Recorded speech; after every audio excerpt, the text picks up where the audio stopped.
Boa noite, este é mais um vídeo de histórias de terror ao som da chuva. Inscreva-se no canal, curta o vídeo e logo após aproveite e assista aos shorts do canal. Garanto que vai gostar. Sem mais enrolação, vamos ao vídeo. A casa de Pedro. Meu nome é Lucas, e até hoje evito visitar casas antigas, principalmente se estiverem isoladas. Aconteceu há 2 anos, mas ainda me lembro de cada detalhe daquela noite. Eu tinha um amigo chamado Pedro. Éramos colegas desde a faculdade, mas ele sempre foi mais reservado, do tipo que some por meses e depois aparece como se nada tivesse acontecido. Em uma dessas aparições, ele me chamou para passar o fim de semana na casa da família dele, em uma cidadezinha do interior. Disse que seria uma boa oportunidade para relaxar, fugir do barulho de São Paulo. A casa é antiga, mas bem confortável, ele comentou. E, além disso, vou precisar de companhia por lá. A forma como ele disse aquilo me deixou intrigado, como se não quisesse ficar sozinho na própria casa. Chegamos na tarde de uma sexta-feira. A cidade ficava a umas 4 horas de viagem. Quando finalmente saímos do asfalto e pegamos uma estradinha de terra, a sensação de isolamento bateu forte. A casa ficava no alto de uma colina, cercada por árvores antigas e uma cerca enferrujada. Era um casarão de 2 andares, com janelas altas e uma varanda que parecia ter visto dias melhores. Bonita, né? Pedro disse, mas sem olhar diretamente para mim. Eu apenas concordei, embora a casa tivesse algo estranho. Assim que entramos, fui recebido por um cheiro forte de madeira velha e algo mais que não consegui identificar. O interior era escuro, com móveis antigos que pareciam ter sido deixados exatamente no mesmo lugar por décadas. Meus avós moraram aqui a vida toda, Pedro explicou, enquanto tirava as malas do carro. Depois que eles se foram, a casa ficou fechada por um tempo. Passamos o dia arrumando algumas coisas. A energia elétrica funcionava, mas as lâmpadas piscavam de vez em quando. A água encanada vinha de um poço nos fundos. Tudo ali parecia saído de outra época. Anoiteceu rápido. Fizemos um jantar simples e sentamos na sala, jogando conversa fora. A sensação de desconforto não me deixava. Em determinado momento, Pedro olhou para a escada que levava ao 2º andar e ficou em silêncio por um tempo. "Está tudo bem?" perguntei. Ele demorou alguns segundos para responder. "Você já ouviu histórias de casas que guardam coisas?" Aquilo me pegou de surpresa. "Que tipo de coisas?" Pedro não respondeu. Apenas deu um sorriso sem graça e mudou de assunto. A primeira noite, fui dormir em um dos quartos de hóspedes, no final do corredor do 2º andar. A porta do quarto de Pedro ficava bem na outra ponta. A cama era enorme, com lençóis antigos que cheiravam a guardado. Eu estava cansado da viagem e do trabalho que tivemos durante o dia, então caí no sono rápido. Acordei por volta das 3 da manhã. A princípio, não entendi o que tinha me despertado. O quarto estava escuro, e o único som era o vento lá fora. Foi então que ouvi. Passos, lentos e leves, vinham do corredor. Primeiro pensei que fosse Pedro indo ao banheiro, mas os passos pararam bem na frente da porta do meu quarto. Fiquei paralisado, segurando a respiração. "Pedro?"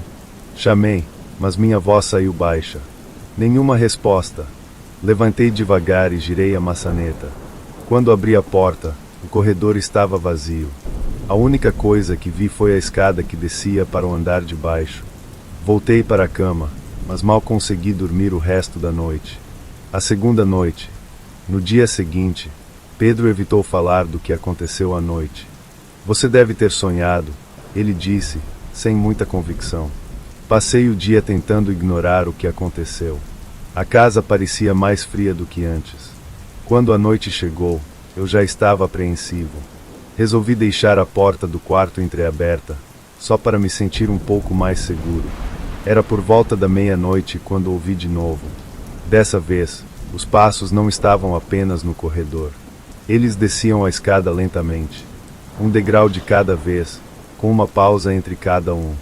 Levantei e caminhei até a porta do quarto, espiando pelo vão. Vi Pedro em pé no final do corredor, olhando fixamente para a escada. Pedro? Ele não respondeu. Saí do quarto e fui até ele. Quando coloquei a mão no ombro dele, ele se virou de forma brusca, como se não tivesse me ouvido chegar. O que você está fazendo? Perguntei. Pedro me olhou com os olhos arregalados. Você viu? O quê? Ele hesitou, mas depois balançou a cabeça. Nada. Esquece. Voltamos para os quartos, mas eu sabia que ele estava escondendo alguma coisa. A terceira noite. Na última noite, eu decidi que não dormiria. Por volta das 2 da manhã, ouvi de novo os passos, mas dessa vez algo estava diferente. Eles não estavam apenas no corredor ou na escada. Os passos vinham de dentro do meu quarto. Acendi o abajur num instante. O quarto estava vazio. Levantei, tentando controlar o pânico, e fui até o quarto de Pedro. Bati na porta. Nada. Bati de novo, e quando ele abriu, percebi que ele não estava dormindo.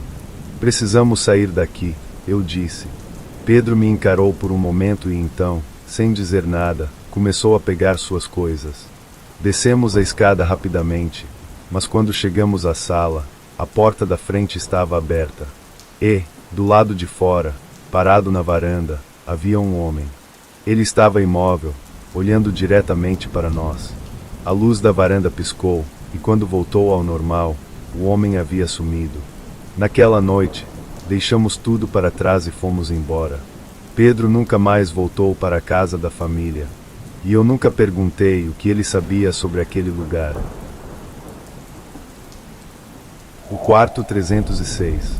Eu nunca fui de acreditar em histórias de assombração, mas o que aconteceu comigo naquele hotel mudou a forma como eu enxergo o mundo. Meu nome é Rafael, e eu daria qualquer coisa para nunca ter aceitado aquela viagem. Era início de dezembro quando o convite apareceu. Meu amigo André estava organizando uma viagem de fim de semana para Campos do Jordão. A ideia era fugir do calor de São Paulo e aproveitar o clima frio da serra antes do Natal. Ele me garantiu que o hotel que havia reservado era incrível, um prédio antigo, mas elegante, com vista para as montanhas. Você vai adorar, Rafa. A arquitetura é de 1920. Tudo lá parece ter parado no tempo, ele disse animado. Eu aceitei. Precisava de um descanso e a ideia de um fim de semana tranquilo parecia irresistível. Além disso, seria uma oportunidade de conhecer gente nova. André havia chamado mais 2 amigos, que eu não conhecia direito, mas ele me garantiu que eram de boa. Saímos numa sexta-feira de manhã. A viagem foi tranquila, cheia de risadas e música alta. Quando finalmente chegamos à cidade, já era fim de tarde. O hotel ficava no alto de uma colina, afastado do centro. A estrada que levava até ele era sinuosa e cercada por árvores altas, o tipo de lugar que parece ter saído de um filme antigo. Quando o hotel surgiu no horizonte, algo dentro de mim se contraiu. Era uma construção imponente, com 3 andares e uma fachada coberta de eras. As janelas eram grandes e retangulares, e as luzes amareladas do hall de entrada piscavam suavemente. André estacionou e todos nós descemos. Bonito, né? Ele comentou, mas eu percebi a hesitação na voz dele. Por alguma razão, aquele hotel não parecia acolhedor. Entrando no hotel, ao entrar no saguão, fui imediatamente tomado por uma sensação de peso no ar. Era como se o próprio ambiente tivesse uma presença. As paredes eram revestidas de madeira escura, e havia um cheiro forte de cera antiga. O recepcionista, um homem baixo e calvo, nos atendeu com um sorriso meio forçado. Bem-vindos ao Hotel Serrano. Vocês ficarão nos quartos 304 e 306, no 3º andar. Pegamos as chaves e subimos pelo elevador antigo, que fazia um barulho estranho a cada metro que subia. André ficou no quarto 304 com um dos amigos, enquanto eu fiquei no 306 com Rodrigo, o outro cara que veio conosco. O quarto era simples, mas bonito. A cama de madeira tinha um ar vintage, e as cortinas grossas bloqueavam a luz lá fora. Havia uma poltrona no canto, e a janela dava vista para a floresta que cercava o hotel. A primeira noite, depois de deixarmos as malas, descemos para jantar no restaurante do hotel. A comida estava ótima, e começamos a relaxar. Por um momento, até esqueci a estranha sensação que tive ao chegar. Depois do jantar, voltamos para os quartos. Rodrigo ficou ouvindo música no fone enquanto eu fui tomar um banho. Foi quando saí do banheiro que percebi. A poltrona do canto estava virada, apontada diretamente para a cama. Eu tinha certeza de que, quando entramos, ela estava voltada para a janela. Rodrigo, você mexeu na poltrona. Ele tirou um dos fones. Que poltrona? Nem mexi em nada. Deixei para lá, achando que eu mesmo podia ter movido sem perceber. Mas, durante a madrugada, acordei com um barulho. Era um som leve, como o ranger de uma porta se abrindo. Sentei na cama e olhei para o lado. Rodrigo estava dormindo profundamente, mas a porta do quarto estava entreaberta. Levantei devagar e fui até lá. Olhei para o corredor vazio, apenas iluminado por uma luz fraca que piscava ao fundo. Não havia ninguém.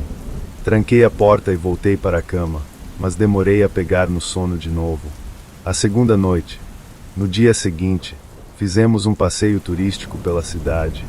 Visitamos alguns pontos famosos, comemos chocolate quente, e André parecia empolgado em planejar nossa ceia antecipada de Natal no hotel. Vai ser incrível, caras. A gente só precisa aproveitar. Voltamos no fim da tarde. Eu já tinha me convencido de que o que aconteceu na noite anterior não passava de paranoia. Até a madrugada. Eu acordei de novo, mas dessa vez não houve barulho. Apenas uma sensação estranha de que algo estava diferente. Quando abri os olhos, senti o corpo travar. A poltrona do canto estava mais próxima da cama. E, por um segundo, juro que vi uma silhueta sentada nela. Eu pisquei e a silhueta desapareceu. Pulei da cama e acendi todas as luzes do quarto, acordando Rodrigo no processo. Que foi, cara? Tinha alguém aqui, sussurrei. Rodrigo olhou para a poltrona e depois para mim, claramente achando que eu estava pirando. Mas, naquela noite, eu não dormi. A última noite. Na terceira noite, André sugeriu que ficássemos no bar do hotel até mais tarde. Eu aceitei. Qualquer coisa era melhor do que ficar sozinho no quarto. Quando finalmente subimos, já passava das 2 da manhã. Rodrigo entrou no banheiro para tomar banho, e eu fiquei deitado na cama, com a TV ligada para afastar o silêncio. A porta do banheiro estava entreaberta, e o vapor começava a se espalhar. E foi nesse momento que eu vi. No reflexo do espelho, por entre a fresta da porta, havia uma figura parada atrás de Rodrigo. Um homem alto, de terno escuro, sem rosto.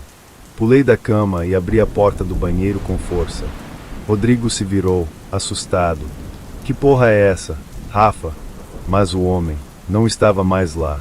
Na manhã seguinte, fizemos o check-out mais rápido da minha vida.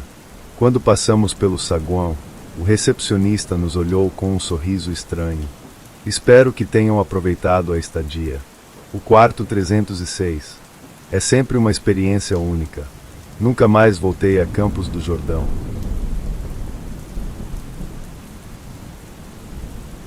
A estrada da Fazenda Velha. Me chamo Daniel, e até hoje me arrependo de ter aceitado aquele convite. Era dezembro, perto do Natal, quando meu amigo Tiago me chamou para passar o fim de semana na roça. A família dele tinha uma fazenda antiga no interior de Minas, e ele queria mostrar o lugar antes que começassem as reformas para o ano novo. Disse que seria divertido, que a área era enorme, cheia de matas e trilhas. Você vai gostar, Dani.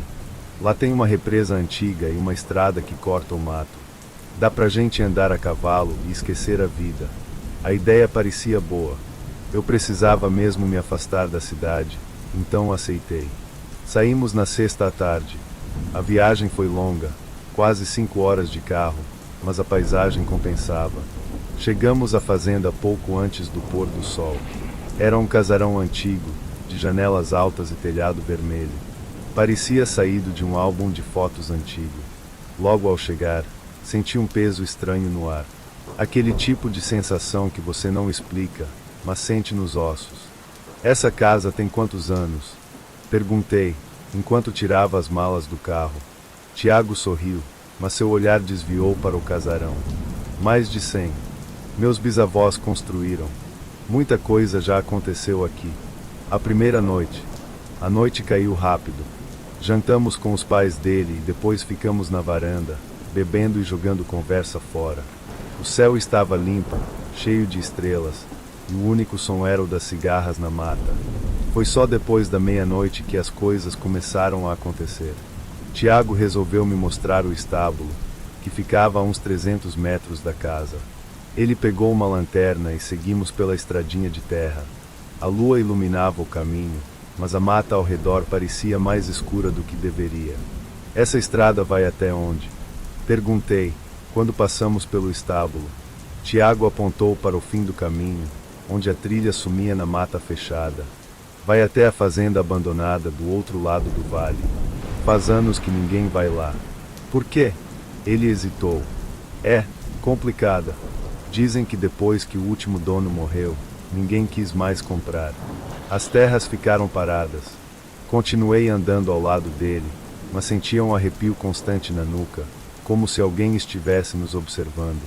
Depois de alguns minutos, ouvimos passos atrás de nós. Paramos. A lanterna de Tiago iluminou o caminho que havíamos percorrido, mas não havia nada. Apenas a estrada vazia. Deve ser algum animal, ele disse, mas a voz saiu mais baixa do que o normal. Voltamos para casa sem dizer uma palavra. A segunda noite. No dia seguinte, decidimos explorar a represa. Passamos a manhã pescando e andando pela margem. A sensação de inquietação da noite anterior parecia ter desaparecido. Quando voltamos para o casarão à tarde, Tiago sugeriu que fossemos até a velha fazenda abandonada antes do pôr do sol. Ele disse que fazia anos que não passava por lá, mas que não via problema em dar uma olhada. A estrada que levava até o lugar parecia ainda mais sombria durante o dia. A mata parecia fechar em volta dela, abafando qualquer som.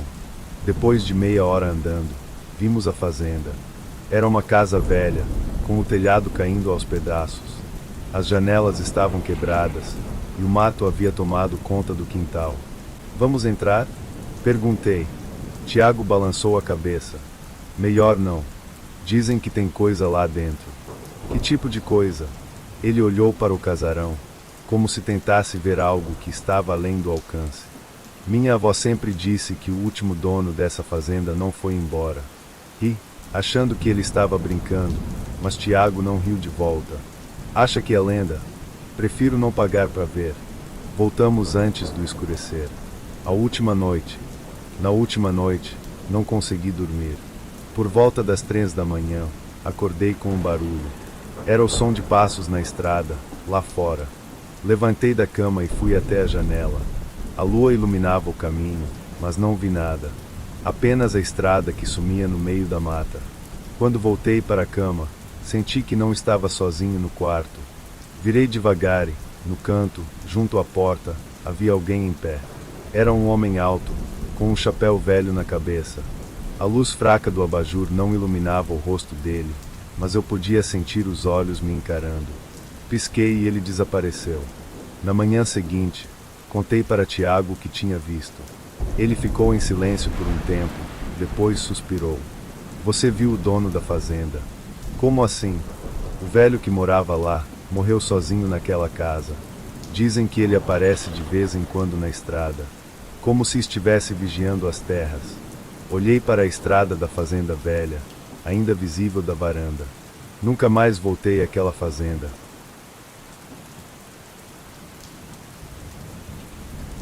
A estrada para o inferno. Meu nome é Marcos, e eu queria ter ouvido os sinais. Era final de dezembro, e eu precisava de férias. O ano tinha sido cansativo demais, trabalho, problemas pessoais, tudo acumulado de um jeito que eu já não aguentava mais. Quando meu primo Lucas me chamou para passar o Réveillon em uma casa de campo que ele tinha alugado no interior de Minas, aceitei sem pensar duas vezes. Seriam 5 dias longe de tudo, só relaxando com ele e mais alguns amigos. A casa ficava numa região isolada, cercada por montanhas e mato. Eu sabia que o lugar era afastado, mas era exatamente isso que eu queria. Silêncio, natureza e esquecer da cidade.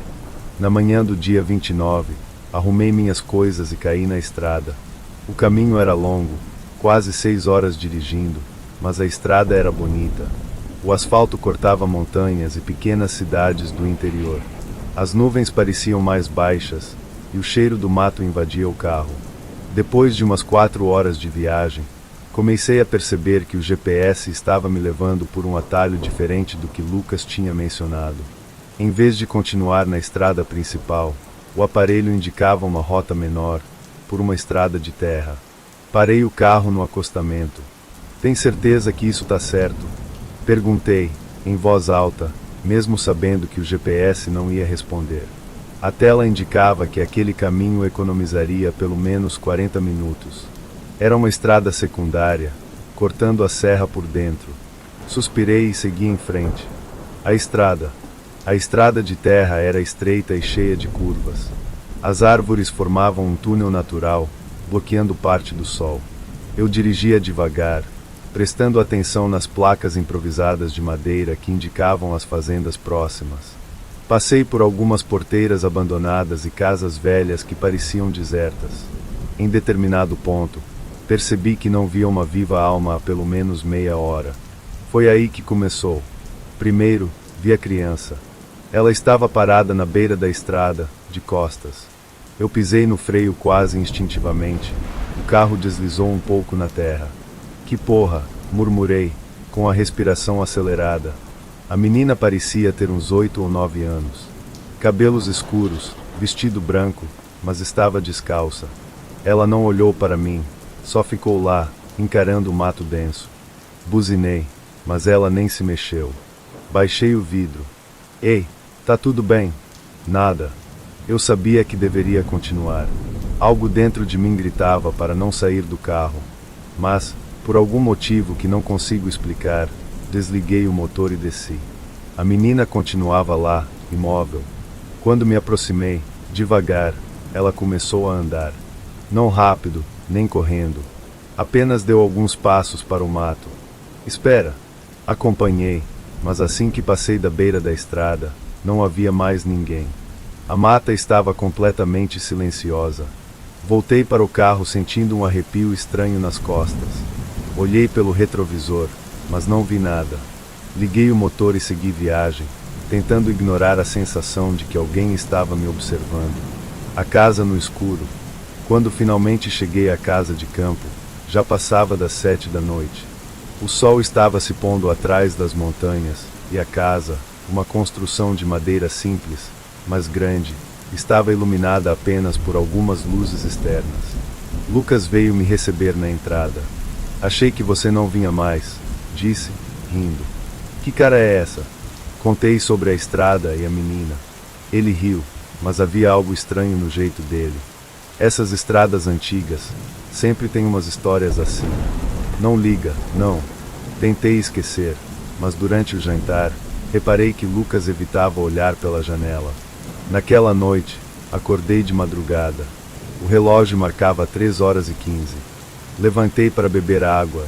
Enquanto passava pela sala, vi algo pela janela. Na estrada de terra, na frente da casa, havia alguém parado. Não precisei me aproximar para reconhecer. Era a mesma menina. Ela estava mais perto agora, e dessa vez, estava olhando diretamente para mim. Não consegui me mexer. Ela deu um passo à frente. E então, de um segundo para o outro, desapareceu. A revelação. Na manhã seguinte, eu estava decidido a ir embora. Lucas percebeu o meu estado e não insistiu para que eu ficasse. Enquanto tomávamos café na varanda, perguntei de novo sobre a estrada. Ele ficou em silêncio por um momento, depois suspirou. Eu não te contei porque achei que não ia acontecer de novo. O quê? Lucas desviou o olhar para o horizonte. Essa estrada foi fechada há anos. Dizem que uma família morreu lá depois que o carro deles capotou em uma curva. Eles encontraram a mãe e o pai, mas a filha nunca apareceu. Engoli em seco. E por que o GPS me mandou por lá? Lucas deu de ombros. Acho que, às vezes, algumas almas não querem ficar sozinhas. Saí daquela casa antes do meio-dia. Até hoje, sempre que dirijo por estradas isoladas, olho pelo retrovisor, esperando nunca mais ver a menina de vestido branco. A caçada na Mata Velha. Meu nome é Eduardo, mas todos me chamam de Duda. Nasci e cresci em uma cidadezinha do interior de Minas, onde as histórias de assombração se misturam com o cotidiano. Desde pequeno, ouvia meu avô contar causos de coisas que não eram desse mundo. Mas, como todo jovem, achava que era só conversa fiada para assustar criança. Isso mudou numa noite de dezembro, há alguns anos. Era perto do Natal, e eu tinha voltado para casa dos meus pais depois de meses trabalhando na cidade grande. Precisava de um descanso, e nada melhor do que uns dias na roça. Meu tio João me convidou para uma caçada numa mata que ficava a uns 15 quilômetros dali, perto da divisa com outra fazenda abandonada. É só um javali que tem aparecido lá. Tá acabando com as plantações de mandioca, ele disse, enquanto afiava a faca de caça. Achei que seria divertido. Sempre gostei de aventuras. A caminho da mata. Saímos no final da tarde. Meu tio dirigia o jipe velho dele, enquanto eu ia no banco do passageiro, segurando uma espingarda emprestada. O sol começava a se pôr, pintando o céu de laranja. O caminho até a mata era de terra, passando por trilhas estreitas e velhas porteiras de madeira. A fazenda do outro lado tá abandonada desde quando? Perguntei, só para puxar assunto. João ficou em silêncio por um instante, depois respondeu. Desde que o dono sumiu. Sumiu? É, ninguém nunca encontrou o corpo. Dizem que ele entrou na mata numa noite de lua cheia e nunca mais voltou. E, achando que era só mais uma daquelas histórias que todo mundo conta. E por que ele entrou na mata? Para caçar. Fiquei quieto depois disso. A noite cai. Chegamos na mata quando já começava a escurecer. A lua estava alta, iluminando o caminho entre as árvores. Estacionamos o jipe perto de uma velha cerca de arame farpado, e meu tio pegou a lanterna. Não vamos longe. Só vamos ficar perto da trilha. Se o bicho aparecer, atiramos. A noite estava silenciosa demais. Nem o barulho das corujas eu ouvia. Caminhamos por uns 20 minutos, atravessando uma área onde a vegetação era mais densa. A lanterna de João iluminava as árvores tortas, cujos galhos pareciam mãos secas tentando nos alcançar.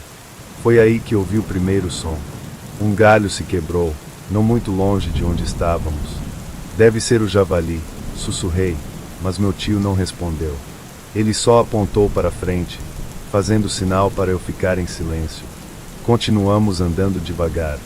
O som se repetiu. Passos, mas não eram de um animal. Duda, meu tio sussurrou, com a voz tensa. Fique perto de mim. O que foi? Ele não respondeu. A lanterna começou a falhar, piscando. João a sacudiu, mas a luz apagou de vez. Ficamos no breu total, com a lua como única fonte de iluminação. Foi quando vi a aparição. Entre as árvores, a uns 30 metros de distância, havia alguém parado. Achei que fosse outro caçador, mas tinha algo errado naquela silhueta. A figura era alta, mais alta do que qualquer pessoa que eu já tinha visto. Os ombros eram largos, mas o corpo parecia errado. João, murmurei, apertando a espingarda. A coisa deu um passo na nossa direção, e o chão rangeu sob seu peso. Não atira, meu tio disse baixinho. O que é isso? Não sei. Aquela coisa começou a se aproximar. Não corria, apenas caminhava devagar, como se estivesse nos avaliando. De repente, a lanterna voltou a funcionar sozinha. A luz iluminou o que estava na nossa frente. Era um homem, ou o que sobrou de um. A pele dele estava pálida, quase translúcida, e os olhos. Deus, os olhos eram fundos, como se estivessem apodrecendo por dentro. Ele vestia roupas antigas, rasgadas e cobertas de terra. É ele, meu tio murmurou, tremendo. Quem? O fazendeiro que sumiu. O homem abriu a boca, mas não emitiu som algum. Ele apenas ergueu a mão, apontando para nós. Meu coração quase saiu pela boca. Corre, Duda. Saímos correndo pela mata, sem olhar para trás. Os galhos nos arranhavam, mas eu só pensava em sair dali. Quando finalmente chegamos ao jipe, João ligou o motor às pressas e partimos dali o mais rápido que conseguimos. Depois da caçada, chegamos em casa suados, com o rosto pálido. Meu tio não quis falar sobre o que aconteceu naquela noite. Ele apenas me olhou enquanto limpava a espingarda. Nunca mais volto lá. Nem eu. A fazenda continua abandonada, e dizem que, em noites de lua cheia, se você passar perto da mata, verá um homem parado entre as árvores, só observando.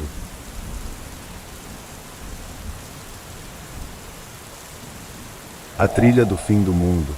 Meu nome é Caio, e até pouco tempo atrás, minha vida era normal.